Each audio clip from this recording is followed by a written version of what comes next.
Hey everyone, and welcome back to the Firefighters Podcast, where we seek to develop, inspire, and motivate the world of the emergency services operator through a series of wide-ranging conversations. Now, before we go any further, just hit that rate, follow, or subscribe button on whatever platform you're listening to. It's a key performance indicator for us and helps us reach even more people. Now, here's what we've got for you today. Today's conversation is one I've been looking forward to for quite some time, because it takes us into a territory that the fire service doesn't always slow down enough to examine properly: human behaviour, identity, leadership, and the psychological impact of what we do on the people we rescue. My guest today is Dr. Lynsey Mahmood. Lynsey is a behavioural scientist and applied psychologist whose work sits right, I believe, at the intersection of psychology and the fire and rescue service. Her background is in social psychology to PhD level, but crucially, she spent years taking the science out of journals and into real operational environments, working alongside firefighters, leaders, and organizations to understand how people actually behave under pressure and how we can do that better. In this episode, we talk about group identity, we talk about watch culture, why leadership is as much about who we are as it is about what we do, and how strong identities can both protect teams and also quietly create blind spots. We explore why organizations are so prone to confirmation bias and sunk cost thinking, and how easy it is to solutionize before we've really understood the problem that we're trying to fix. Big part of this conversation focuses on the psychology of rescue, asking some pretty uncomfortable questions, but necessary questions about what the experience of rescue is actually like from the casualty's perspective. Not just physically, but psychologically. Are we unintentionally adding to the trauma through the way that we work? Are there small changes that could make a meaningful difference in someone's recovery long after the incident is over? It's not a conversation about criticizing firefighters. It's about professional curiosity, evidence-based practice, and having the courage to look at our work through a wider human lens. So if you care about leadership, culture, operational excellence, and the future of the fire service, this one will stay with you. Again, this is another one of our episodes that we're trying to get out because we recorded this back in June. And again, thoughts evolve, the science evolve, and even Lynsey's studies have evolved since this. But I still think don't make great the enemy of perfect. And I think what Lynsey puts across today is really, really great. I think it's really meaningful. I think it's really important to get it out there in our domain so we can learn from it, reflect, and hopefully do better. Right, let's get into it, and I'll see you on the other side. How do you describe what you do? I would say primarily I'm a researcher. I would say that's kind of where I've landed in my career. I do work for a university, so other people call me an academic.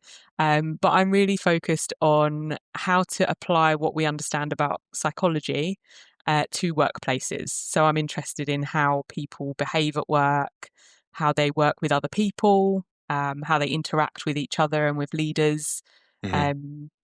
And also sort of the application of that outside of the organisation. So I've done some work that looks at how the organisation can influence its customers. I'd say that's kind of it in a nutshell. There's an underlying suggestion there that we behave differently at work than we do at home. Now, that sounds obvious, but why do you think that psychology changes so much when we enter organizations? Specifically, obviously, you've done a lot of work in and around first responders and fire and rescue services. Why do you think we behave differently there? Or what do you think are some of these social, political factors that might change the way that we act? I think one of those elements is about our identities.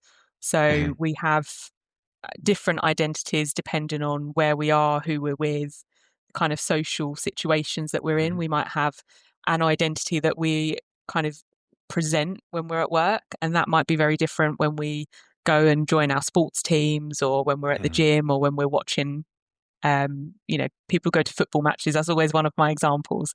People at football matches are different people than who they are in different social contexts. Yeah. There's like a dissipation of responsibility in large crowds, isn't there? That's the whole conversation in itself. Yeah. It's a weird thing. We could do another session on that. I forget, I'm going to remember the young lady's name. I had another, I think she's part of the ASA cohort. You probably know her. Her name's escaping me at the moment. I horrifically apologize. But we did one on crowd behaviors and emergency evacuations and all this sort of stuff, and how there's some great studies on it, but it's so strange. It's so strange that we change in that way. Was it Anne Templeton? Yes, it was. Thank you. I You're used so to much work better with than her me. at uni. She's lovely. Yeah. She's great. But And the no, I work's think really it's a real. fascinating. It is, isn't it? And Yeah. especially in like these high pressure circumstances with dire, sometimes fatal consequences. I think it's a great service. That when did you first start getting involved with fire services? Um, it was 2019. Okay. I started work for a fire and rescue service as a researcher. And although as I say, I'm interested in the people at work. So Yeah. I would have liked to have sort of focused more on the, the difference between operational and non-operational staff, all that kind of Mm-hmm. thing. But actually my role was the kind of more external bit. So we were looking at how what the service delivers influences safety behaviour in the local community. So how does something like that come about? Is it a request from an organization? Does it come through a national body? Is it an expressional interest from yourself? Because I'd love to see more academics and researchers moving into work like this. But I imagine it's not. How did someone get into something like that? So that was actually a role within Okay, the service. They had set nice. up a research and behaviour change team, and I was looking to sort of take a step 1 foot outside of academia. Mm-hmm. And I stumbled upon the job almost by accident. I think I was applying. The actual job advert closed on something like the 10th of January. And that period between Yeah, Christmas and New Year when you're like, oh, what do I do? And I found yeah, myself a new job. nice. So yeah, it was a role within the service. And I think, being completely honest, I think at my interview, I was a little bit more than they bargained for. Mm-hmm. But thankfully, the panel kind of, I think, realised that they could get a little bit more than they Mm-hmm. had Yeah. initially advertised for, and that the role and the team could be bigger and could do more and achieve more. So Mm-hmm. I worked actually in the service for 4 years, and Wow. during that time, I only know of a similar role at 2 other services they're actually researchers that hold those positions. Mm. It is. It's probably a size thing as well. I think the larger organizations have a capacity and maybe a fund, because I'm sure, Kent is not the only one that has a professional appetite to have a greater understanding for why these things are happening, because that's ultimately, I always talk about the elephant and the rider. It's a thing from a book called Switch, where the rider is logic, like logic and data and math and all that sort of stuff. But that's not how you change the elephant's behavior. You can't just yank on the reins really hard and shout at it the obvious answer that we need to go left at the next juncture. Do you know what I mean? You have to engage with the behaviors of the elephant. What is it like? What is it not like? How can you influence that larger thing, which in the analogy, the metaphor would be the organization, to want to go that way? Do you know what I mean? Yeah. It's trying to. So yeah, unless you get the elephant on board, you're just going to be screaming. You're just that screaming leader/manager who Yeah. is perpetually frustrated about the lack of people listening to your logic. And I think it's also challenging because each service nationally kind of, they each service manages themselves, although there is the NFCC Mm-hmm. and there is kind of oversight, but Mm-hmm.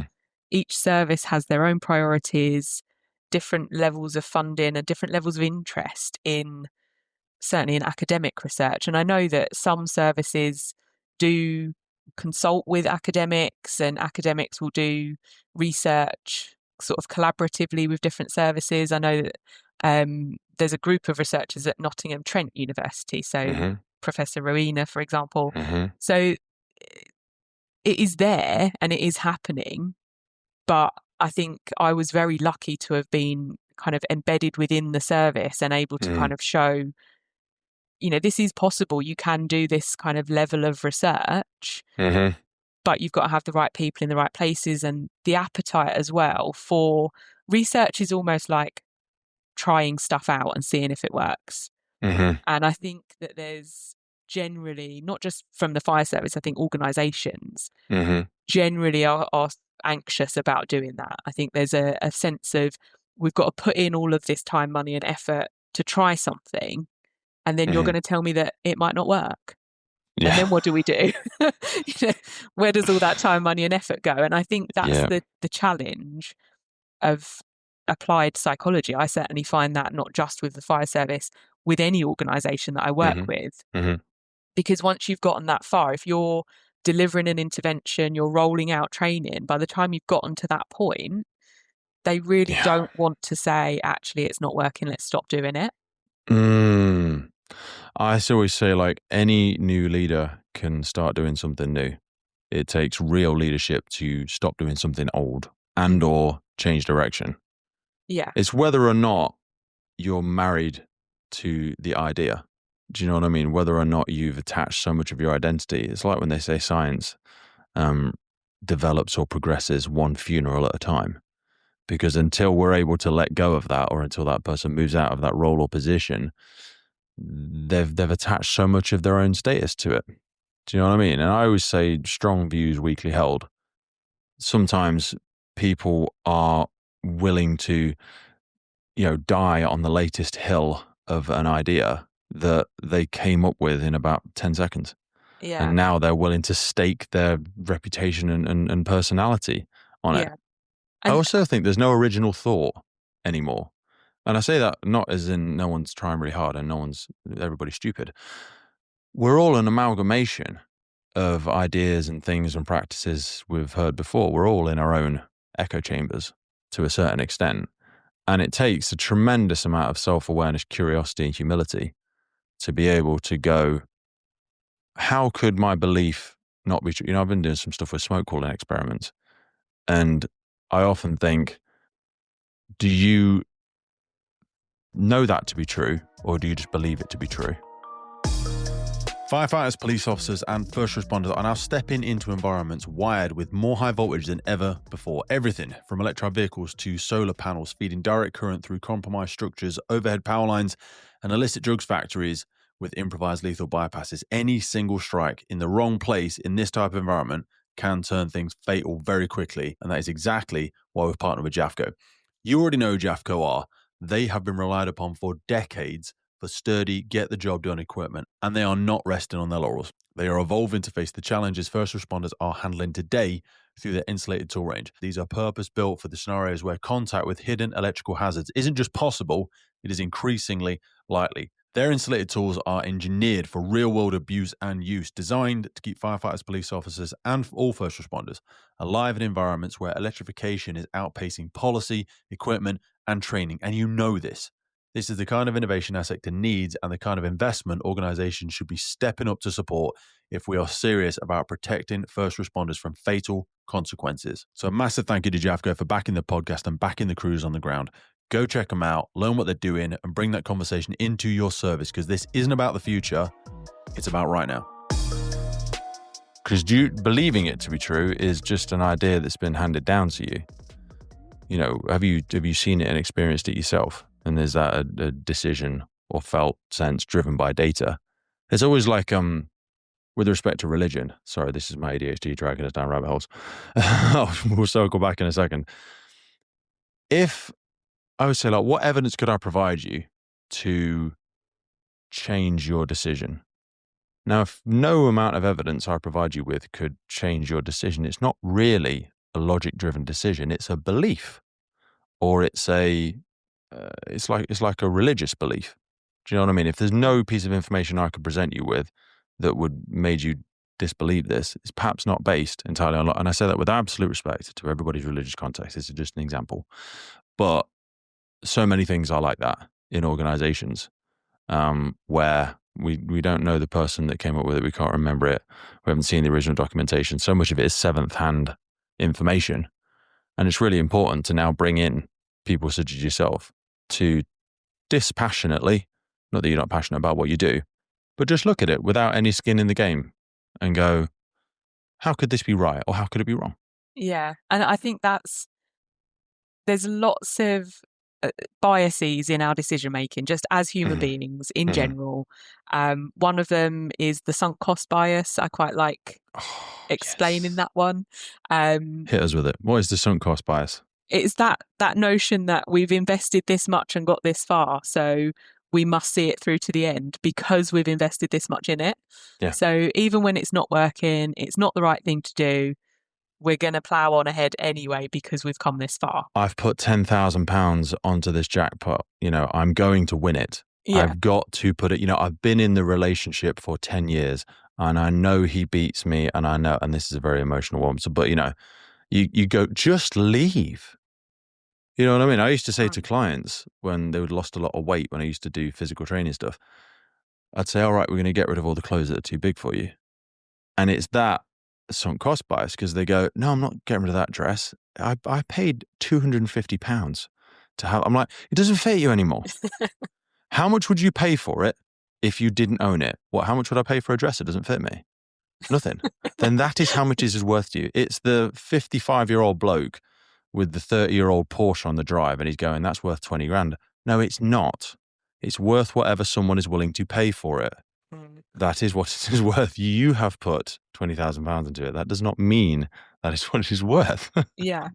But that, like, your organisation's made up of people with that kind of that bias, so that we're not necessarily aware of it until somebody points it out.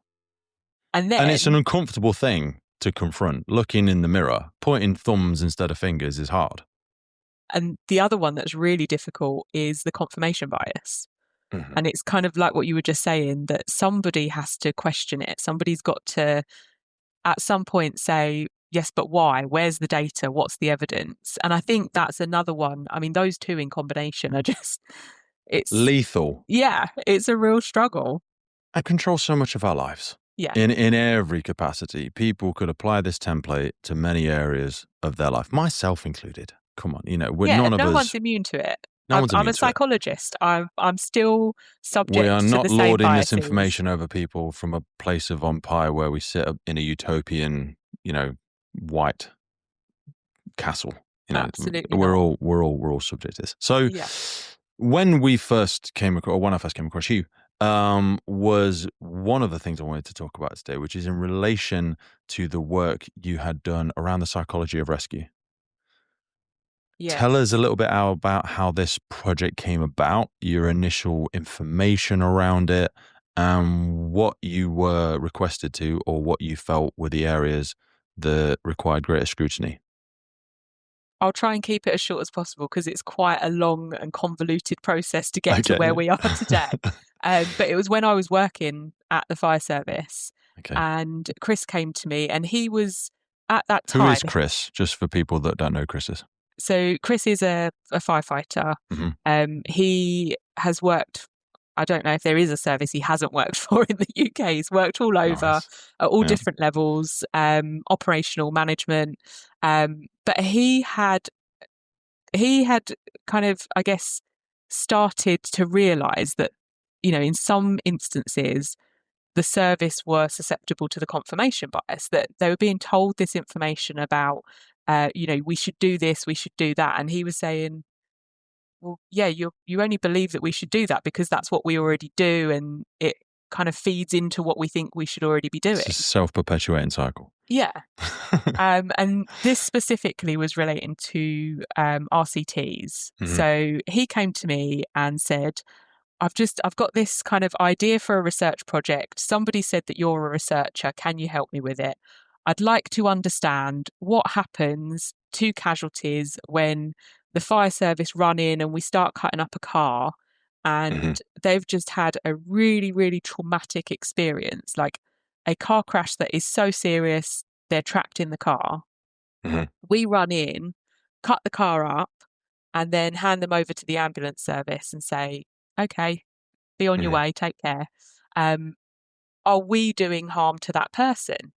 And I was really interested in it from the perspective that, one, he was questioning the norm and what we would, but that made him popular.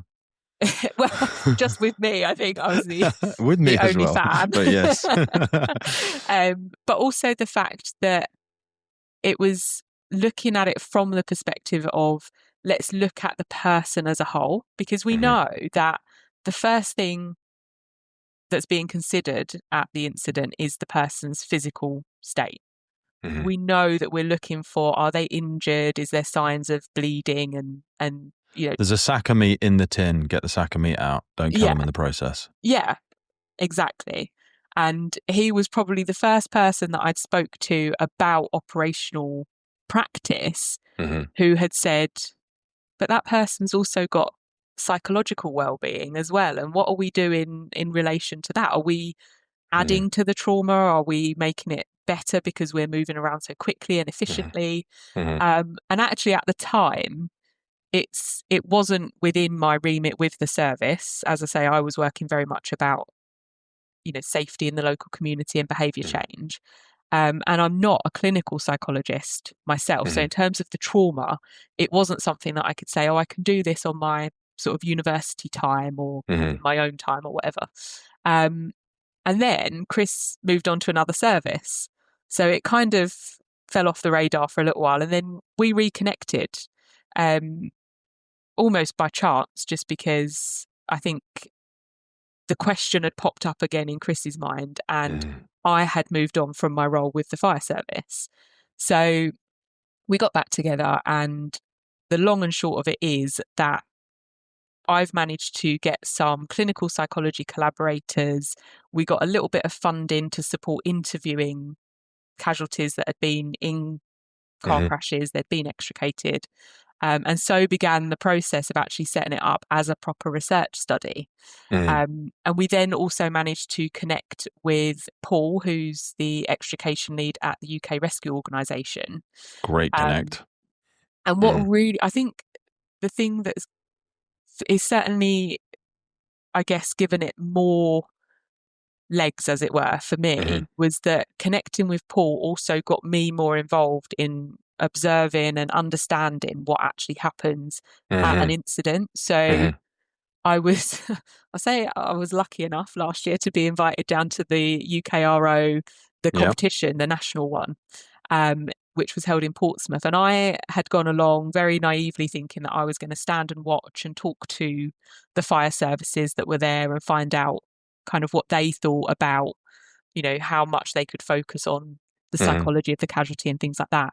And within about 2 hours, I was in overalls, in a vehicle, playing a casualty. But one of the things that's done was we had each demonstration had one person who was trapped and one person who could self-extricate. So they eased me in gently. The first one, I was playing the person that was going to be able to self-extricate. And I got in, I've got all my PPE on, I'm sat in the car, very much I've climbed in, I'm just sat looking out the window. I mean, the back wheels of the car were up on top of another vehicle. So, if it was a real scene, it looked quite dramatic. But as soon as it went a little bit quiet as they got ready to start the competition, because it was timed. So there's a little bit of hush. And then all of a sudden there was just noise. And I'm sat there as, nothing has happened. I haven't done anything. And I just felt my anxiety levels go up. My heart started racing. And I thought, what must this be like if you really were involved in this type of crash? And there's a firefighter walking towards me, and I was like, I can't hear a word you're saying. I'm like trying to lean forward and lip read.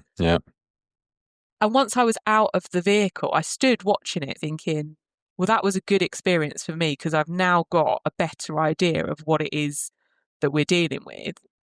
And then a couple of hours later, I was in the vehicle that I had to be rescued. So I was playing the trapped casualty, and that was just next level. As I say, I knew aside from the logically, fact you already had some familiarity with it, you know a little bit about what to expect, so you're already at an advantage. The sterile testing environment that we'd take a sample from a member of the public from is already not partially, but probably significantly lost. And even in spite of that insight and context, which most members of the public are completely void of, you still found it to be a very, a very adrenaline-driven experience, I would imagine. Very much so. And I think that was the thing that was eye-opening to me, was that that I had the logical Mhm. kind of, I just crawled into this space. I know that if this is too much, I can crawl out. Yeah. And yet I was still very much in a position of, but could I crawl out? Because now I'm not sure if I've got control over my own arms and legs. Yeah. And then the sheet comes over, the glass starts popping. I felt like my teeth were going to chatter out of my head, Yeah. once the real big saws Mhm. come out and things like that. And I was like, okay, now I see why Chris is so passionate about this. Quick pause, because I want to tell you about a new partnership we have with First Tactical. First Tactical builds equipment for people who work when environments are seriously unforgiving. And if you go to their website, you'll find kit is designed specifically for us, for firefighters, for police officers, technical rescue teams, fire investigation, hazmat, hazardous materials teams, urban search and rescue. This is honestly the equipment that you really want to rely on. It's built for real operations, real pressure, long ass days, and I genuinely use this stuff. Here's a few of my favorites. They've got their men's Defender short sleeve. I've got that in black. It's got a huge load of specialized pockets, space for all of our gears, the pads, the pens, all of the stuff. It's got them on the sleeves on both sides. Also got the Defender pants. These have got 28 pockets in total on them. It's mad. Let's be honest, we absolutely love the bags. I use their 25-litre specialist half-day backpack. The shoulder straps as well are strong AF. Like I say, this isn't lifestyle gear. It's built for real world, real operations. We talk about the realities of the job, and First Tactical is just the ideal partnership for us. So go take a look, firsttactical.co.uk. Now back to the show. And I would add at that juncture, just for those listening, the UKR are fantastic. These weren't a bunch of knuckle-dragging morons smashing a car to bits. People that go and compete at UCRO are usually the best practitioners in their organizations. These are very well trained, very well drilled, very professional individuals. So neither of us is saying these people were rubbish and just went hell for leather. That's not what we're saying here. But even, because what I'm saying is that level of professionalism sits on a spectrum that arguably is less likely to have been, ironically, as seamless as it probably didn't feel to you, but as seamless as it probably went. Not because other crews are rubbish, but they just don't have as much exposure. People get one vehicle a month at a lot of fire stations to share amongst 4 watches. So each watch might have 10 to 15 people on it. When you talk about frequency and familiarity, yes, we read a document. Yes, we try and practice on it as much as we can. But actually, there will be a very wide spectrum of approaches to that person's experience. And I say, even with all of that factored for, it will still have been really scary. Yeah. And I think that's the point, that this wasn't a training exercise. This is the country's best coming in that are able to do a very efficient rescue. Mm-hmm. In a very complex manner as quickly as possible. Yeah. And actually, it's not just even nationally. There were teams from Eastern Europe, Australia. This is an international level competition. So to say that it was a scary experience, and that was in a controlled environment with, the best of the best doing spot on rescue. So I think that for me as well, because I've not experienced it from either side. So I understood then where Chris was coming from, because he's saying, well, I've seen the equipment that we use over the years has changed. And we used to have, this kit that you could leave the generator over there. And so the noise was a little bit further away from the vehicle, but we've now got all the stuff. It's like a built-in, so the noise is in your hand as you're, is next to the casualty's head and things like that. And because I'd not experienced it from a rescue either, I hadn't been to an incident where I could even hear, the noise from the equipment. But then to be inside the vehicle, covered over because of the glass, so I couldn't see anything. I could only hear what was going on around me. And it just put, I guess for me, it put it into perspective why Chris was so passionate about us investigating it. But also why it is, I think it's an important question to be asking, because I think the way that the fire service is trained, and certainly, this is in line with, I guess, medical guidance, is to act very quickly, get the person out as quickly as you can. Yep. And that does mean, put a sheet over them so that we can break the glass. That does mean use very noisy, vibrating equipment to cut metal, cut the car open. Taking that approach does mean that it's going to be very noisy and it's going to involve glass smashing and things like Dependent that. on the level of entrapment, because I'd be remiss if I didn't echo in the work of Tim Nutbeam and the Exit Project and people like that and go, are we over egging the pudding sometimes to the level of space creation and work that's involved versus the trade-off of prolonged exposure for this person, both to the sound and everything like that, versus the very minute potential harm we could cause by expediting that extrication without less mechanical intervention and complete destruction of a vehicle. It's interesting and good, and I certainly enjoy it. I've instructed on it many times, but it's a very small percentage of incidents where that's probably necessary, and we see that more from a medical perspective when they come in and go, have you asked them if they can just get out? Yeah. And people go, no, that's cheating. What do you mean cheating? Well, it depends what you're optimizing for, doesn't it? But I think that's also some of the questions that have got to be asked as well when you're looking at things like the Exit Project.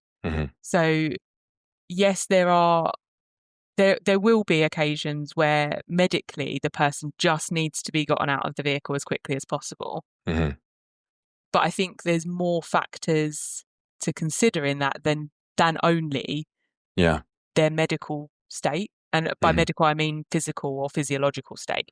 I think there is also the fact that from a psychology perspective,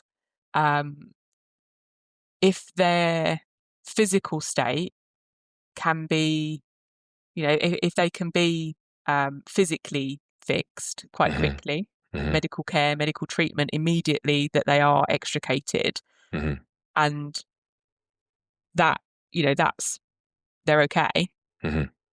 But does the psychological impact of that take a lot longer to deal with and to heal from, if at all? That's the other thing is whether or not, do we have the services, the availability of services in the UK at the moment to support it? And also just the fact that I think there's stigma around mental health support. The people might not recognise that they need the support. They might not recognise that they're suffering from something like PTSD following the incident.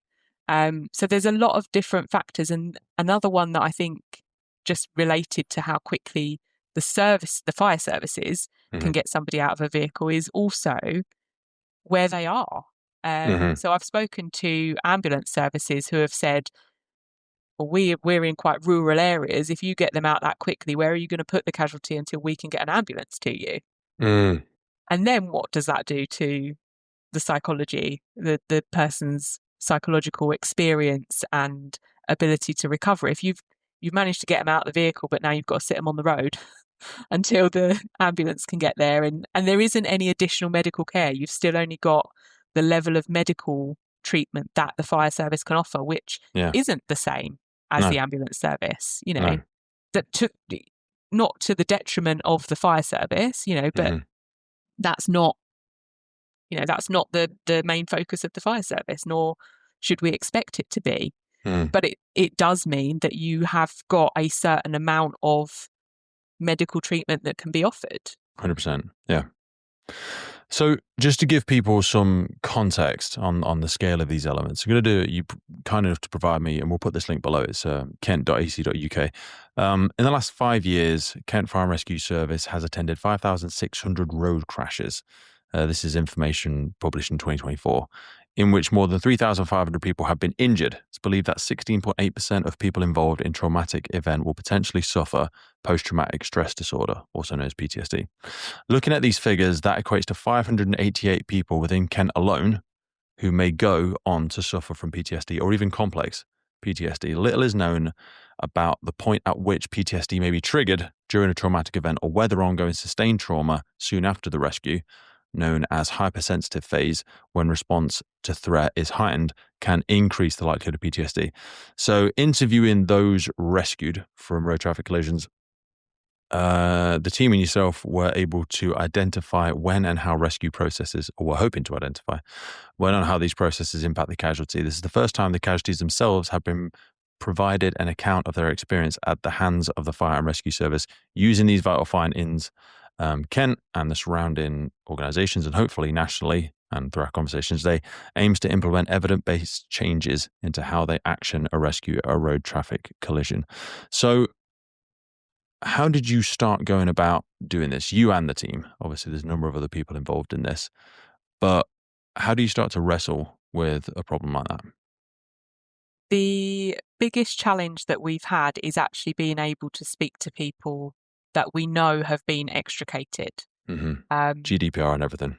Yeah, well, just a step back from GDPR is that fire services don't take casualty details. So we do, but we just give them to the ambulance service. Yeah. So we don't store them. Really. No. So going via the fire service is quite difficult to know that we're... So what we started... Because when we go, we did a good job, and go, what was the metric? Yeah. What feedback did you receive? Because the public don't know what good looks like. I always say this with fires as well. You go in there, they all go out eventually. So what's the metric of good? And what's the metric of bad? Yeah. And that's not to beat ourselves over the head. And none of this is to say anybody's useless. But we need feedback. We all do. We know that. Quick one. We're working in collaboration with the Blue Light Show, a national conference and exhibition built around one thing. Blue light services do better together than apart. For learning, sharing, improving how we operate, it brings together fire, police, ambulance, and rescue all in the same place for actual proper conversations about leadership, operations, capability, and the challenges we are facing on the front line. It's about seeing what's possible, pressure testing ideas, and taking practical learning back into your organization. I'm going to be there 1st and 2nd of July 2026 at the event, getting involved with those conversations and connecting with people who really care about doing the job better across the blue light sector. Do not sleep on this. If you value collaboration over silos and you want to make insight into what's actually useful, Blue Light Show is the one to get in your diary. Visit www.bluelight.show. Book your spot. You will walk away with so many insights, fresh connections, and practical takeaways you can actually use day one back in the job. I'll see you there. And I think the challenge with it is that you are dealing with how many road collisions did we say were in 5,600. So that's a lot of data as well. Yes. So it's 3,500 injuries recorded. Yeah. So, it's a big data set. It is. And I think that's just the road incidents. That doesn't take into account other rescues, fires, false alarms. That it's a lot to deal with. I think that there is a certain level of not wanting to have casualty data, or whether it's maybe not useful to the fire service because maybe it's more useful to the health services. I don't know. Yep. But the challenge that we had was being able to get in touch with people. So initially we had gone to try and sort of snowball sample via the Kent and home counties services. So we had to do a bit of a sort of screening interview. So my colleague Claire, who is a clinical psychologist, did some of the screening phone calls. And whilst some of the stories that she heard were maybe entertaining, they were not stories about real incidents. So we were trying to we asked people for dates and times and then said to Kent, can you tell us if this is, do you have a log of the incident at least? And then I would say probably 95% of them weren't real, which is quite a big proportion. So we were kind of getting there very gradually, sort of an interview here and there when it was a genuine case. But then what we were also finding is that, Claire came back to me a couple of times and said, I'm following. We wrote the interview questions together because I was kind of saying, and obviously with the input from Chris and Paul, but to kind of say, well, this is what happens at a rescue and this is what we're saying are the kinds of avenues to explore. And she was saying, I've kind of come up against another barrier that they don't remember what was happening at the time. And I think it goes back to that question of at what point does the trauma happen? Most likely it's before the fire service are there. It's the point of the accident at the crash actually happening. That's when, you know, maybe even before, if you realise that you're about to have a crash, maybe the trauma starts from that point.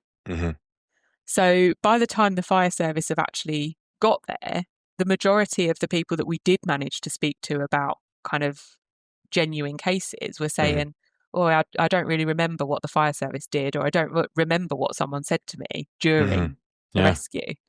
So there is that kind of, there's the balance of we're trying to, we kind of do want people that have been in quite serious incidents and have had to be cut out of the vehicle.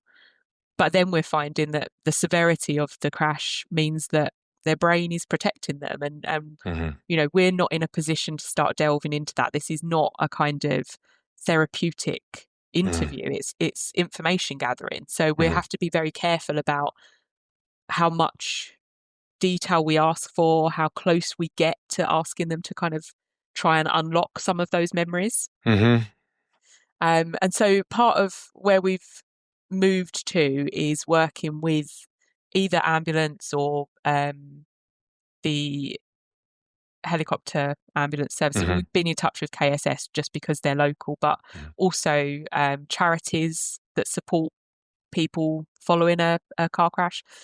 So we're going directly, because they have the information from the casualty, and they're the people that have actually followed up afterwards. So they kind of get a feel for how well the recovery is going, how comfortable they might be to talk to us about the incident, and potentially how much they might remember from it. So we've had to go down the avenue of broadening, where we were trying to keep it quite local so that we could say, you know, we know which service attended, and then we could look at things like what tools were used, how long did it take for them to get there, things like that. We've kind of had to say that would be lovely to be that controlled with it.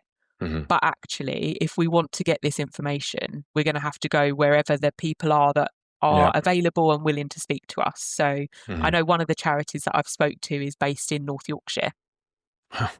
So it's really quite far wide, removed from our initial remit. But it does mean that we're able to speak to people that we know we're going to be able to get information, useful information from, to inform the next steps in the study. And the other thing that we've, I guess, from my experience of being at the UKRO competition, is that there's loads of volunteers that sat in the position that I was in. Some of them are medical or paramedic students, and I think probably share some experience or level of expectation as firefighters, that they get in and they kind of know what's going to happen. And I mean, certainly the medical terms that are being thrown about, they know what everyone's talking about. But they are still volunteers, and they are still people that could give us some insight as to, you know, what might this sound like to somebody who has no medical knowledge. I mean, that was one of the things for me, was there was lots of questions being asked and conversations between firefighters where they was using terminology that I didn't understand. So being able to speak to people who understand the terminology and can say, oh yeah, I can see how, you know, a member of the general public maybe wouldn't get that. Should we change the language that we're using, for example? So whilst Claire is working on the clinical kind of interview focus, I'm now looking to interview people that are, you know, there isn't any evidence of PTSD, because they are volunteers or services, maybe doing training exercises. Sometimes they use their non-operational staff. So I'm now going down the lines of trying to speak to people that are like myself, that maybe just willingly volunteered but didn't know what they were getting themselves into. But have that kind of, I guess, the naivety of, oh yeah, I didn't think it'd be that loud, and what impact does that have on you? And I think just trying to be able to look at it from a non-clinical perspective, to I think it would just give us a little bit more of the picture of the bits that maybe the clinical sample can't necessarily access, or it would be too dangerous or difficult to ask them to access. So what insights or what surprised you most about what you've found so far in terms of the psychological impact? I think initially it was the fact that I guess we weren't anticipating not being able to talk to people about the experience at the incident. I think although we anticipated that if we're dealing with people that are, months after the incident, they are having treatment for PTSD, or they acknowledge that it has impacted them psychologically. But I guess we didn't realise to what degree that meant that they wouldn't necessarily be able to say to us, oh yeah, I remember the fire service doing this, or the firefighter did that or said this, and those kinds of things, which has certainly added some challenge. It's caused us to sort of step back a little bit, and to try and look at it from the perspective. I've spoken to firefighters. I have spoken to a lot of firefighters, and I completely value the input and the views of somebody that is attending the incident. But I don't think it's quite the same. I think if No, you not at asked all. even a trainee firefighter, somebody who's just turned up, day one of their training, they've just been offered the job, day one of training, and you ask them to go and get in a vehicle and start cutting it up, it's just not going to be the same. I think 100%. there's a certain, you've got to be a certain type of person. You've got to have a certain level of resilience to become a firefighter. Yeah. My partner is a firefighter, and I've said to him, he's, oh yeah, I've played the casualty in a vehicle extrication. Yeah, no problem. And I think it's just, it really, that to me, I was like, yeah, you don't get where I'm coming from. No, as yeah. a completely naive participant. So I think it's, we could keep going and asking firefighters. We could say, what do you think's happening for the casualty? Because, you've cut them out, you've spoken to them. But there's that element of, one, the resilience level and understanding the process and that you know what the noises are and you know what's going on, but also the understanding of the psychology. I also don't expect firefighters to be experts in psychology. No. So for me to go and say to the firefighters, well, what kind of psychological impact do you think this is having on the person? Yeah, it's probably quite scary. But beyond that, I don't expect them to come back with the impacts of PTSD and hypersensitivity and how anxiety might feel differently in that scenario than normal sort of levels of anxiety. And so, yeah, I can get insight that's very helpful, but it's not the same as speaking to somebody that absolutely is outside of operational duty. It's hard, especially when you've come from within the thing and then you're responsible for shaping how it's done. I remember, I think in our notes, we discussed about that identity of, being part of the group and seen as like the most exemplary member of that group. And then that's how that reward metric ends up happening. Like you're then chosen to represent it and shape it. You mentioned Gareth Southgate management, England football. Yeah. I think that was a great example. What's the application of that here, do you think? I think if you consider that, Gareth Southgate's come from being a player. He knows what it's like to win and lose. He knows what it's like to wear the England shirt, represent your country. So therefore, as a manager, he's respected because he has been in your shoes. He Been has there, done lived. that. Yeah. Authenticity. Yeah, very much. And I think it brought, that the year of the waistcoat, it influenced way beyond the team. It influenced the nation. Yes. And I think that does happen if you take that within the fire service. You do get people that are like the exemplary member of your watch, for example, and everybody looks up to them and will follow them. They can become a leader of the team, whether or not they're formally promoted as a manager, but they can be the leader of your watch. They can have influence, and that it spreads. That will then spread up because that sets the tone for the rest of the team. Other people want to be like that team, so then they're sort of following, and it's come from one person. But if you've all got that kind of shared identity and the norm is doing whatever that person has done, you're 100%. following them, that spreads and that can influence a whole service. You certainly see Cultural architects, I always think of them as. Yeah, and in research they call them identity entrepreneurs. Same kind of thing, Nice. right? I So like that. you see fire chiefs, if a chief officer has come from all the way through the ranks, they were a firefighter on the ground, they've started right at the the bottom of the hierarchy, and they've worked their way all the way up to chief. They're going to be a very influential chief fire officer because there's no way that they would have gotten there without gaining the trust and the respect of all of the people underneath them. Yeah.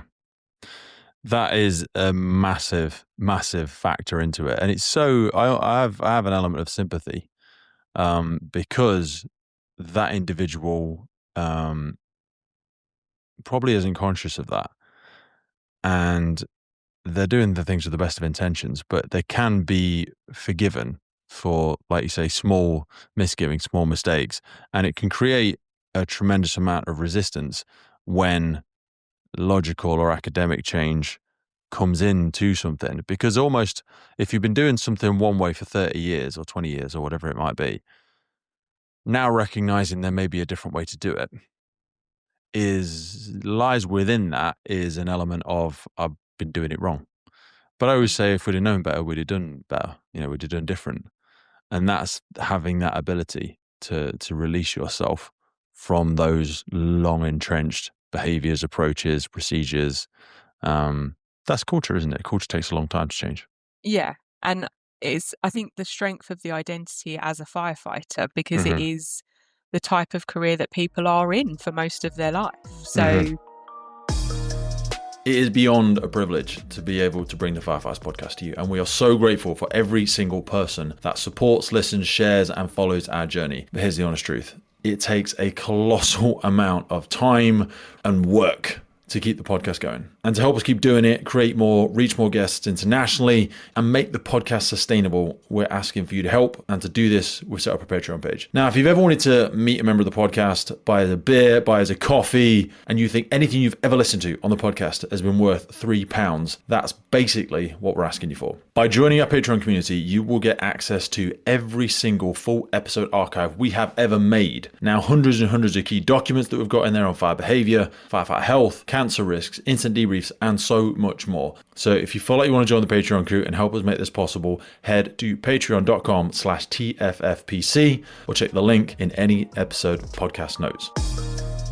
It's almost like they've been brought up through that culture.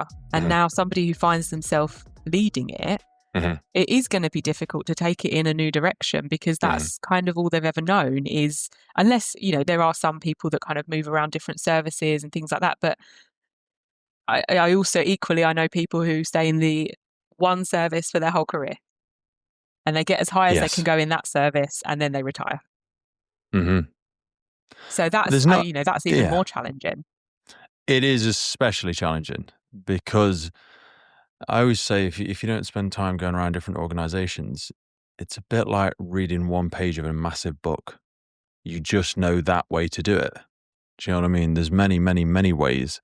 The goal may be similar, but the strategy and the tactics and how people get there can be very, very different. But you'd be forgiven for believing it's the only way, if that's all you've ever known. I think the fire service is a little bit of a unique context as well, though, because We're very romantic about it. We are. In a good way. Our passion and our pride is one of our greatest strengths, but pride especially can be a real blinding factor at times. Yeah. But I also think there's the element of the operational versus non-operational parts of the job. And I've sat in stations before. I used to run focus groups at Kent, and I went round to a few stations, and I've been sat at a table with a crew drinking tea, and then the alarm's gone off, and I'm sat with a group of different people. It's well, I'm not. I'm sat, and they've all gone. but there's that the switch to right. We're now in operational mode, and there's a kind of list of procedures to follow and processes to implement. And that's a very different way of working to non-operational working. And it's certainly a very different way of working to corporate working once you start to get into those senior leadership roles. Yeah. I want to actually go on to that because I know you've done some work around psychology and leadership and team development as well. That's part of the secret behind one of the big conversations I always have with you as well, because I'd love to delve into that. I'd be remiss because I've dragged you away from the topic of psychology of rescue. Unfold a little bit more as this work progressed, what some of the findings were, where has or hasn't this led to, what did the group take away from it, and what's the end point that it manifested in? We're not at the end. No. There's no end point yet. Yeah. We're actually still really early days. Like, some of the challenge that we had in terms of being able to get interviews done. But there is also, there's academic things. So there's layers of approval and things like that in all organisations. So we're talking about the fire service and academia. It's probably two of the most layered organisations you could work with. Yeah, it's a glacially slow pace that some of this stuff moves at. Yeah. I know you referenced Rowena earlier, and there is a lot more academic. We had Phil Garrigan on the podcast recently. He's the head of the National Fire Chiefs Council, and he has a tremendous appetite to involve more academics into maybe the level that level is the wrong word, maybe the area that you're working in at the moment. There's probably a greater appetite and acceptance and willingness to highlight some areas of improvement or some areas of adaptation, might be a nicer way of framing them. Talk to me a little bit around what you have observed or insights you could draw from some of the leadership and team development things, because I think these ones are a little bit more difficult because they can sometimes feel like a personal attack if we identify certain behaviors or approaches or blind spots that an organization or an individual, which is not what we're going to go into today, might be practicing. They're interpersonal things, aren't they? Culture feels like a much, much harder mirror to look into. Yeah. And I think it's no secret that over the last few years, services have started having culture reviews, and we're struggling. Yeah. We are struggling. Yeah. But I think it's taking into consideration the amount of factors that have influenced where those services are, where all services are, right? That it's such as, well, coming from a very traditional kind of originally military way of working, a typically very hierarchical structure, command and control. Yeah, operationally you still have to be, but non-operationally you don't have to be. But then how do you switch between those two modes of working? And depending on, I guess, some services have got a mixture of operational and non-operational backgrounds in their senior leadership. Some are more heavily weighted one side than the other. And that brings its own challenges, right? So somebody who has come from corporate and management and strategic backgrounds is, they know how to run a business. So, they can make those tough decisions. They can see the long picture for the service and how to drive the ship. But they've never ridden on a fire engine. Yeah. They've never put a fire out. They've never extricated someone from a vehicle. So there is a gap there. Equally, somebody who's been in the service, worked their way all the way up to the top, isn't necessarily or hasn't necessarily had the training and the opportunity to develop those sorts of skills in terms of strategy, leadership.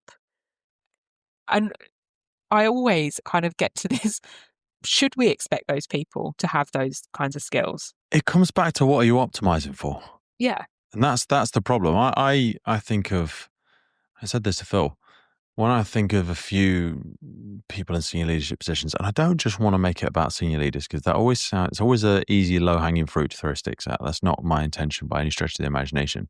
But culture is amongst us, but it also starts at the top to an extent. When we do see really, really good, humble, emotionally intelligent, empathetic, but still respected leaders who do actually produce change and do make, they're not just really, really nice getting nothing done. I often think that's by accident, not by design. I think we just got lucky sometimes with those individuals that they managed to come out the end of the sausage machine, because that's not what we were optimizing for. That's not what we designed it for. Do you know what I mean? Much is the challenge with many promotional processes and what the sort of assessment criteria is within them. I think, for me, I think there's a difference between leadership and management. 1,000,000%. And Say I more. think management can be trained. I think leaders, you're either a leader or you're not. People will follow you. Ooh. Okay. That's where I think that there's a difference. I think that, and I think managers can be created through training. If a service has a really good HR and organizational development function, that as that person is moving through the ranks, they're being given the training and the opportunity to start practicing those skills and to start, dipping a toe into strategy before they get to leading the whole service. Yeah. So they work in different areas and build up, and then their management skills are really, really good. Yeah. But that doesn't necessarily mean that they're a good leader. Absolutely. And I think that generally, and this is partly it's my it's the area of science that I subscribe to, that I think the identity leadership, those identity entrepreneurs, the people that come up and it's because the other people are following them. It's because the followers respect and trust and build them up. People don't leave bad organizations, they leave bad leaders. Absolutely. That's the unfortunate reality of it. I've said it Yeah. many times ad nauseum, but the UK Fire and Rescue Service, your service, it's just a badge. It's just a badge and uniform. And there's the whole thing with the podcast. I'm far more interested in the people than I am in the thing, to be honest. Yes, I enjoy the job, but it's like the chicken and egg scenario, which, well, you enjoy the job because the people that are in it, it's the people that are in it that make it interesting. Yes, the stuff that they do is interesting, but there's a million different ways we could do it. And 98% of what we do is not responding to incidents. It's everything else that we do around it and the type of person that is attracted to it. So this is the biggest part of everything that we do. And people, ironically, are our greatest asset. Yeah. But I also think that what you've just said there about the majority of what you do now isn't responding. Yeah. I think that's when we talk about the culture and I guess the change, it's because over time the services have changed, the priorities have changed. You're no longer only expected to respond to emergency incidents. There's now the prevention function of the service, the prevention and protection function. So that's socially, economically, technology has changed and advanced. So buildings and cars are safer. It's being designed so that the world around us is safer. So some of those risk factors that were there 20, 30 years ago have been designed out of society. So now, and this is where I think the role that I stepped into at Kent was kind of ahead of its time a little bit. It is about people's behaviour. It's about, well, if you're in one of these really safe built environments, the thing that leads to the fire or the crash or whatever is largely going to be down to a person's behaviour and not because the technology wasn't there or the building wasn't safe or the vehicle wasn't safe. It's going to be because somebody has done something that's led to that incident. So that's a really big shift for any service, for any organisation to go from, well, our main remit is to go and attend to an emergency when the alarms go off, to now the alarms don't really go off that much. So what do we do? Let's work on trying to influence people's behaviour so that they're safer in their environments. But that isn't necessarily what brought a lot of people into the services 10, 20 years ago.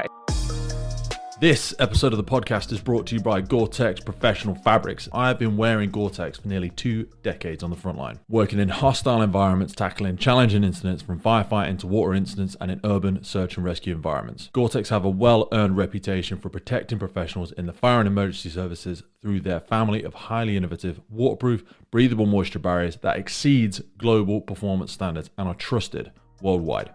Gore-Tex, going further together. The incidents have changed. So when I was speaking with Phil, because I'll be remiss if I didn't mention it and people might be banging their heads against something, we've got about 11,000 less firefighters in the UK over the last 10 years. So resources significantly diminished.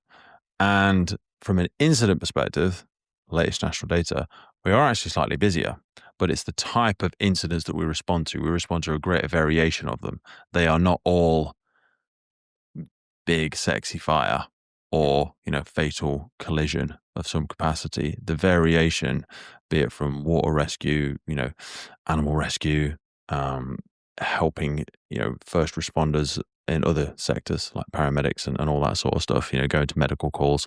There's much more of a psychology aspect in terms of the victims and the service that we deliver to the public.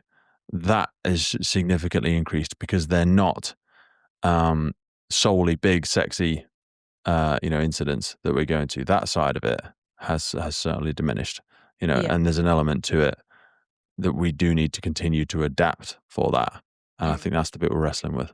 Yeah, and I think that's what I'm trying to get at, is that it is, although you might be busier in terms of how, total number of call outs, but they are different. It's not what it was 10, 15 years ago.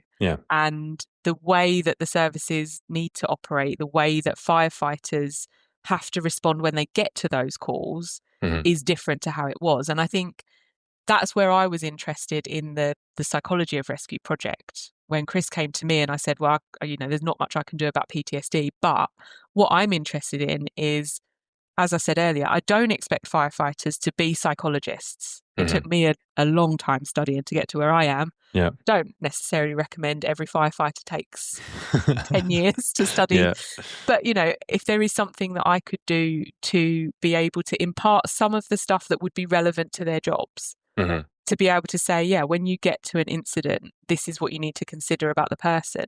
In the same way that I was doing in the behaviour change role, if you understand a little bit about people's natural tendencies, their biases in decision making, their preferences, then you can start to influence what they're doing and how they're doing it. And that's, I was working with the prevention teams primarily.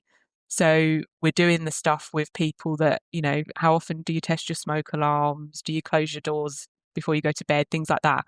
How do we get them to start doing those things? But there's also the other side of that in terms of the operational firefighters are then attending incidents where, because the built environment is safer, you're not necessarily having to rescue a person from a house fire, but the person has still just experienced their house being on fire. So now the focus in terms of the casualty interaction is, or the interaction with the person is different, because where before you might have gone and rescued them from the building, you might have come out and they're unconscious, you're not having a conversation with them. You might immediately be handing them over to ambulance. Now you're turning up and they're standing watching you deal with their home being on fire, and then you are needing to have a conversation with them, and how do you deal with that? Because now you're dealing with, it's not a physical ailment that you can say, right, let's patch it or medicate it or whatever. You're now dealing with, I realize you've just watched your house burn down. Now I've got to have a conversation with you, and I've got to ask you some probably what seems like really silly questions, but I need to know stuff. And how do you have that conversation? Would it be helpful if firefighters understood a little bit about what general human behaviour would tell us about that person's experience? And that's where that's my kind of interest in continuing to work with the services. How can services adapt to help aid this? How can we be a multiplier in something like this. If you had the utopia of being able to implement some changes to support more of this academic work around psychology, what would be on your wish list?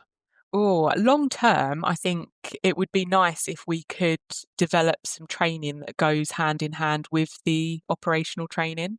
Okay. That is a little bit more to do with the people that are involved, and that that understanding people just generally, it's going to help when you attend an incident, but it's also going to help in terms of at work with colleagues. I guess also some of that kind of people that are working their way through the ranks, understanding people. You become a leader or a manager of a team, you need to understand your team, and you need to understand the importance of taking the time to get to know and understand your team. And the same with the people that you're at an incident with, the general public, being able to understand just a little bit about, why might people react in that way, or why do people not do some of these safety behaviours? Why do people generally not test their smoke alarms or close their doors? Or, why do people buy cheap phone chargers when we know that fires occur because of those things? But we still, we'll probably all still do it. I've sat in fire stations and said, well, how often do you all check your smoke alarms? And myself included, we all go, oh yeah, I don't really do it as often as the service says I should. I'll go home and do it today because I've just been reminded. But there is that kind of, by understanding that actually, generally speaking, there's lots of patterns in the way that people behave, and there are reasons that people do these things that apply. I'm not saying it applies to everybody by any means, but it applies to a lot of the population. Definitely. When you were talking there about the way that we work with our teams and things like that, what would be the module set for that? So what would be some of the things? Because I always think about, like behavioral friction being one, and why we don't make time for these things, irrespective of the fact we might write them on values cards or in procedures or policies or things like that. It comes back to that. What are we optimizing for? And are we making time for, it's the urgent versus the important? What's the important things that are going to have a disproportionate benefit long term? So what do you think most people get wrong when they think about the psychology of leadership? I think just sometimes it's having a bit of a kind of one track of this is what leadership is, or what good should look like. Okay. And following a kind of, not necessarily a textbook approach, but here's the model of what we want a good leader or a good manager to look like, and just fit that for me, please. Yep. And I think there's some really cool work in like psychometrics and things like that about people's personality preferences. So not necessarily styles. We're not saying that people are so fixed, but in terms of, there are generally ways that people will present themselves based on their personality and personality preferences. Like, for example, I have a preference as being a little bit more introverted, and I love a process. That's one of my preferences. I love working in processes, and I think in spreadsheets. But I've worked in environments with people that are very people focused. They want to spend a lot of time having conversations with people. The opposite to my profile is somebody who's very loud and energetic and fills the room, and that, bounce from one idea to the other. And I've worked with a person like that, and we really balance each other out. Yeah, I am literally your alter ego. Yeah, it is that. But that's, again, it's looking at, sometimes you work with people that are your opposite, and you think, why do I have to do this? Before we started recording today, I was speaking to you about like just stuff being all over the place, and you must have just been like, why have you not got a process for it? What's wrong with you? Why are you doing this? I've delivered sessions with people that are the opposite to me, and I come in and I'm like, right, so we're doing activity 1, 2, 3, and then 4, and I'm ready.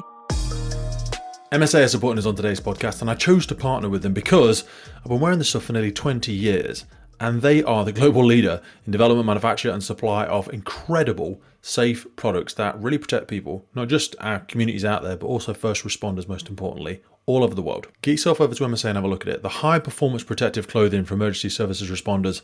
They also partner with us on the UK Pink Firefighters. That's because we love them. The helmets with the reflective visor, the F1XF, absolutely epic helmet. And not forgetting how they improve firefighter safety through their connectivity in the connected firefighter platform. MSA are always pushing the envelope, and it's a real privilege to be able to continue to grow our partnership together. So whether it's your PPE, your bunker gear, your helmets, your SCBA, your thermal imaging, your Luna, or your portable gas detection, both of us know that this equipment needs to work. It needs to be high quality, reliable, and dependable in the moment. And that's why I use MSA, because they know what's at stake.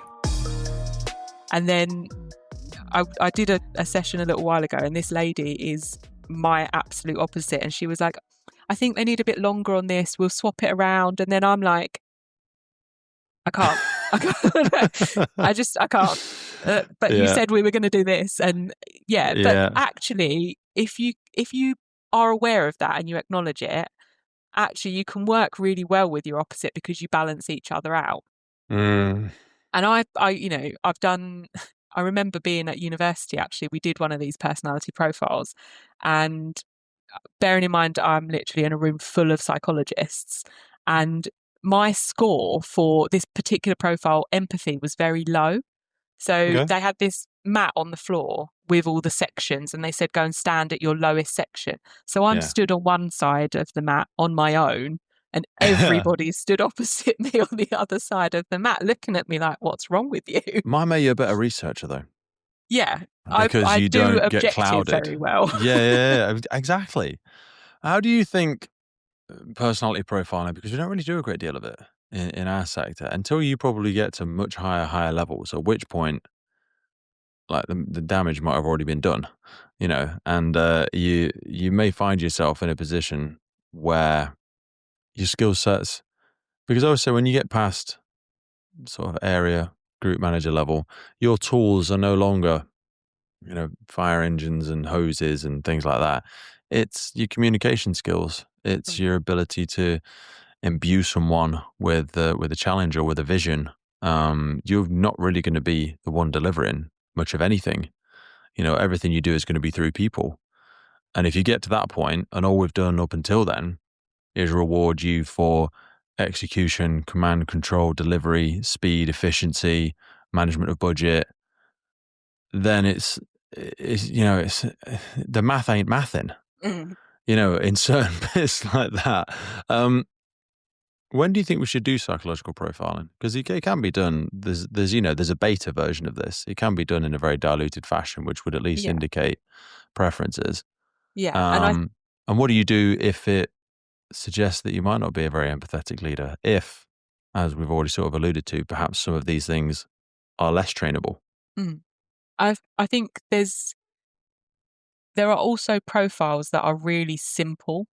So one of the profiles that I've used recently, essentially it's 4 colours, and you have your strongest colour preference through to your weakest colour preference. And you can see, I think you can usually, it's a bit like horoscopes, right? You get a profile and you think, oh my goodness, this person knows me inside out. But actually it's only because you've answered the questions, you've given it the information to give you the profile. Which is why we talk about preferences rather than it being like a fixed, your personality is, I don't really like, for example, introvert, extrovert. Well, everyone can kind of go between the two. Some people more easily than others. So it's preference, usually it's situation based. And Definitely. you can go from this very simple, there's 4 colours, to very complex. It's based on 16 or 17 different categories. And then there's your everyday, you're stretched when you're really stressed, how you present yourself and how those preferences change. And then your underlying, which is the bit that only you and your really closest family and friends ever see. Yeah. But the simplest version, something like these 4 colours, once you understand your own preferences and you understand a little bit about using the profile, you can also make fairly educated judgments about other people's preferences. So I think the benefit of that is, so if you are only delivering this to people who have moved up into more senior positions, one, it's the time and the resource taken. You don't have to try and deliver this to 1,400 people. But the people that you have delivered it to should then be able to impart some of that knowledge onto other people. So, if I've got my profile and I was to sit with 3 or 4 other people, and you start to get a little feel for, okay, that person's preference is similar to mine, or that person's very different to me and how they present themselves. And you can talk them through it as well. But also, if you're aware of it, 1, your own preferences, but 2, you're making these kind of educated guesses about other people's preferences, then you can understand how to work better with them and their preferences. So, like I was saying, I know that the people that are opposite to me don't want to talk about spreadsheets. They don't want to talk about processes. And I don't necessarily want to throw the processes and spreadsheets out of the window. Yeah. So even if I'm the only one in the team that's aware of that, I know that we've got to find a balance. So I can say, right, I'll put the spreadsheet aside for now. I'll fill that in later when we've had our conversation. Yeah. But I need you to come, closer to me and my preferences. And we've got to sit down, and I need the information to go and do my process. It can also aid you in just recognizing skill sets as well in a team. There's Belbin is another one that I've done in the past. I'm sure you've probably looked at the Belbin team roles and all that sort of stuff before. I forget what they are. I'm gonna have to try and pull them up to remember them, because it's a long time since I've done them. But it's people who are more action orientated, people that are more process driven, people that are social butterflies, people that are more thinkers. The Belbin team roles. So the social roles: resource investigator, teamwork coordinator, plant, monitor, evaluator, specialist, shaper, implementer, completer, finisher. Like I'm terrible completer, finisher. I'm a starter. I'm a person that runs out and starts the new project, and can sometimes end up with half-built foundations all over the place. And you need the people that are like you, probably more that monitor, evaluator. Is more sober, strategic, discerning differences, being able to judge things accurately. Very difficult if those identify themselves to be barriers to progression, though. Potentially, but then that's where I think a good leader, manager would be able to work with the balance and get the right people in the right places. Teams don't operate on the basis of one person being good at what they do. And actually, you don't need one person to be good at everything. You need everyone to be good at their own thing and work together. I mean, that's, I think, one of the things that firefighters probably do very well. Like, as a crew, if you attend an incident, everyone has their job. Yeah. I'm not saying that that's necessarily based on their strengths, but everyone knows their role when they get to an incident or attending an incident. Everyone has their role, and everyone knows that if they do their bit, the next person can do their bit, and so on. And it all fits together like a jigsaw. And I think that it's the same, whatever type of leadership and whatever type of work you're doing. Good leaders acknowledge that they are not experts in everything. A good leader didn't get to where they were because they were the best at everything. They got to where they were because they've garnered respect, probably because they've acknowledged that they're not the best at everything. Yeah. But they are very good at identifying people who are good at the things they're not good at and bringing them into their team. Yeah, 100%. Sometimes they can appear like the turtle on the fence. You're like, you definitely didn't get there yourself. There's a lot of something else going on here. You might have great perspective and great decision making, but you didn't get there by yourself. So you're, like you say, pretending to be the expert in all of these elements. It's not a sustainable approach. I want to be super respectful of your time. When you're doing more work with organizations now, how, and again, just circling back to that element, I know we went off down the leadership rabbit hole again. When we're looking at gathering this data to continue to support the work of you, Rowena, and many of these other individuals, what can organizations be doing? How can we work more with academics to try and achieve some of this? So I think it's useful to have an understanding of how academia works for a start. That would help. And it's not perfect. It's certainly not an area that it's easy to just say, oh, I've contacted an academic at a university and we're just going to start doing some research together. in fact, one of the benefits that I've had working with Chris and Paul is that I'm kind of part-time. I have one foot in and one foot out of the academic door, because I have a little bit of flexibility then to do stuff by myself. The benefits of working with an academic at a university is that the university have usually got very good connections. Academics are expected to do, most academics are expected to do some sort of research. There is an interest from universities that research has real world impact. So certainly for the fire services, that's really easy for us to say, yes, it's going to have direct real world impact.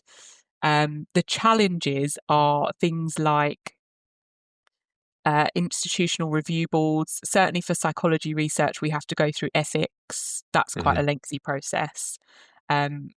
We have, there's no way around that. Certainly for myself, I'm a chartered psychologist. I could lose my chartership if I was doing research without ethical approval. So you have to go through that process as long as it takes.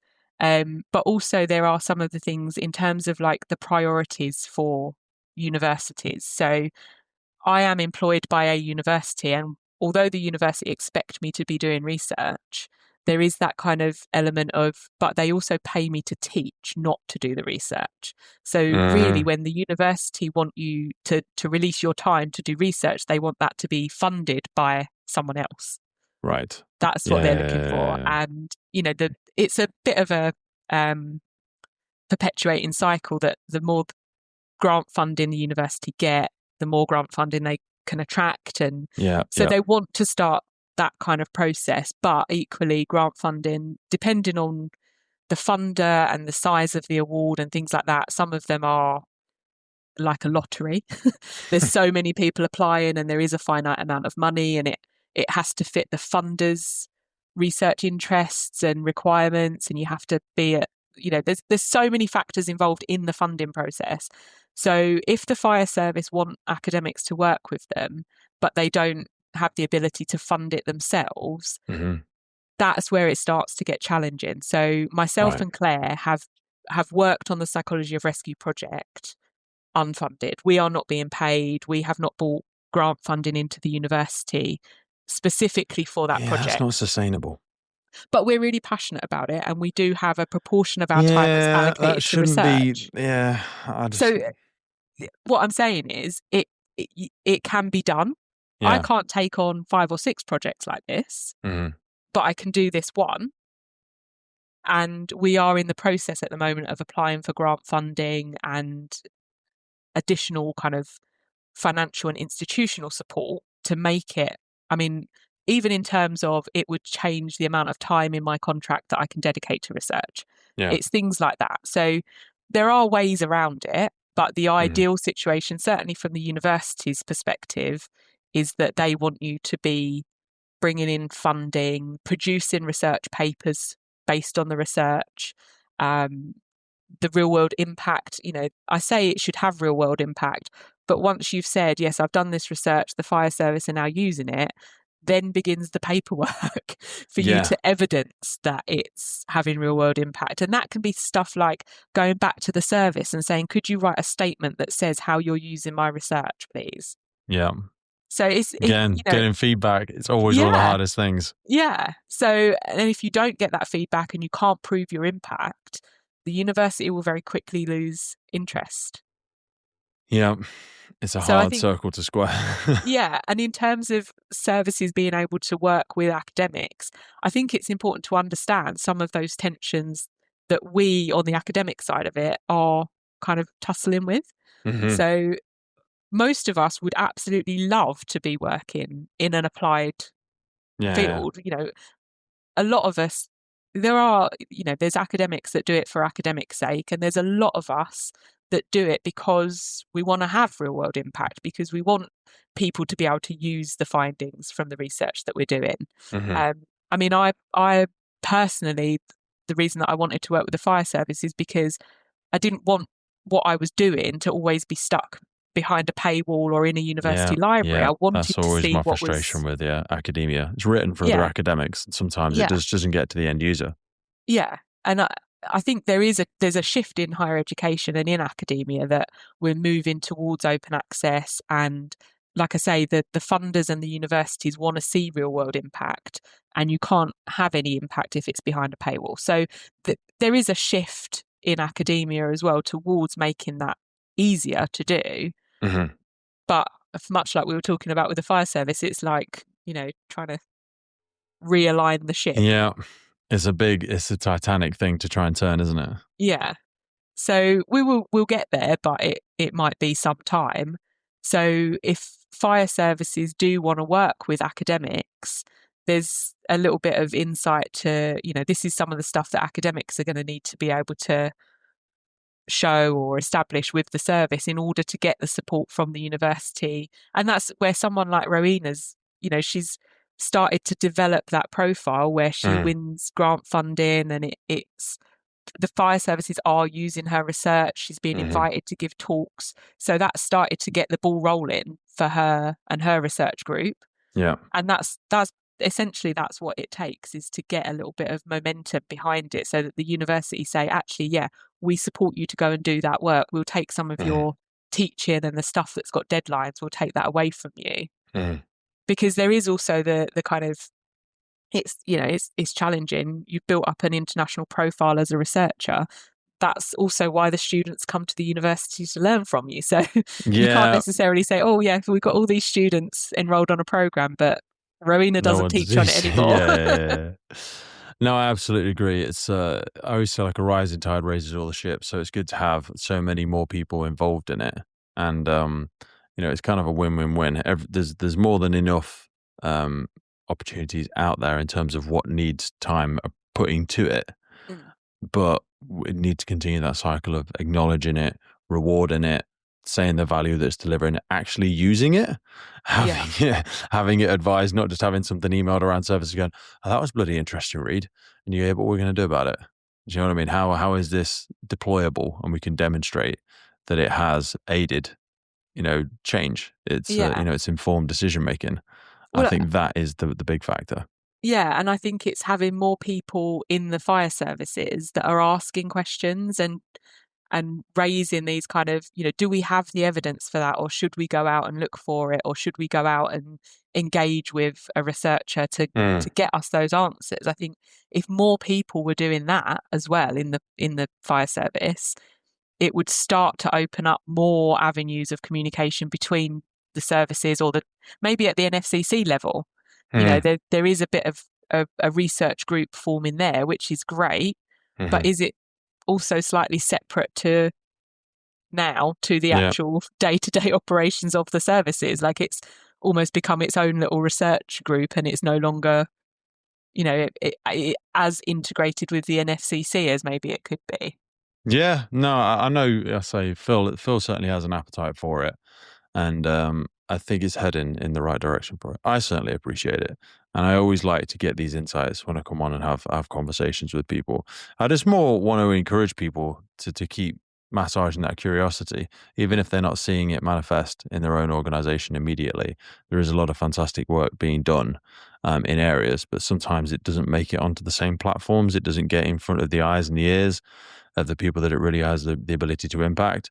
And when they do hear it and when they do see it, my hope is that it makes them feel less lonely, less unheard, if they feel like they are someone on their own in an organization trying to bang that drum and feeling like they're not hearing any echoes back from the organization. Stuff is being done, and I think it's really interesting. I want to be respectful of our time. We've been talking for an hour and a half already, and I know we could continue to go on with it. As we look to wrap it up, what are some of the elements that you want to leave in the mind of the listener, things that you might be working on moving forward, or things that they should be looking out for?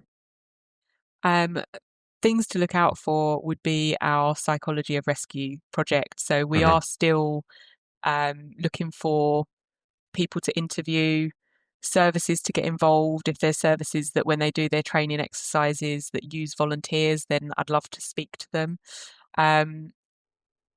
Slightly aside from just the project, I think, as I say, I would like for more people to be kind of asking those questions that lead to an evidence-based approach to work in the fire service. I think, like you say, that it is going in the right direction and there are more people, but I think challenging some of the existing ideas, not in an argumentative or negative way, but just to say, just because we've always done it this way, is it still the right way to do it? What's our evidence? Like a little bit more evaluation of the way that things are currently done, and then using the outcomes of the evaluation to decide where to go next. So, and if that means stopping something, being brave enough to stop it. If it means tweaking things or completely restarting and doing something different. I think there's a tendency to try and solve problems that are not problems. Solutionizing.